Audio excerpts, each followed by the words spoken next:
पहलगाम वाक़े के बाद से भारतीय मीडिया अब तक संभल न पाया। येलो जर्नलिज्म का जीता जागता शाहकार भारतीय मीडिया बौखलाहट और शर्मिंदगी के सिवा कुछ हासिल न कर सका।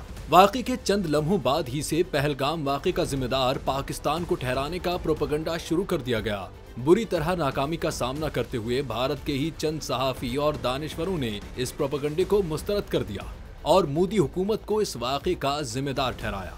हाल ही में सोशल मीडिया पर एक भारतीय न्यूज चैनल की वीडियो काफी गर्दिश कर रही है, जिसमें माइक लिए भारतीय सहाफ़ी मकबूजा कश्मीर के आवाम से सवाल करता है कि क्या पाकिस्तान को इस हमले का भरपूर जवाब देना चाहिए। सवाल करते ही खिलाफ तवक्को सहाफ़ी को मुंह की खानी पड़ी।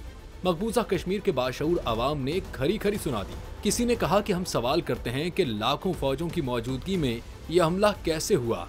किसी ने कहा कि मोदी हुकूमत से सवाल बनता है कि फौजी छावनी करीब में होने के बावजूद असलहे से लेस दहशतगर्द पहलगाम में दाखिल कैसे हुए।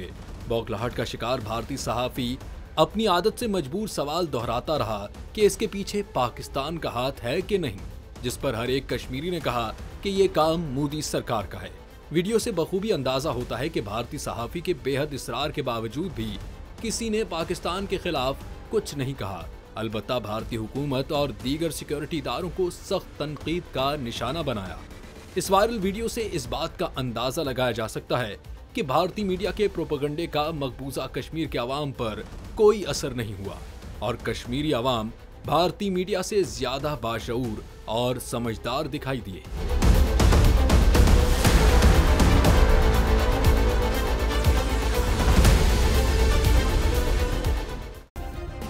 सब्सक्राइब करें और बेल दबाएं ताकि कोई खबर रह न जाए।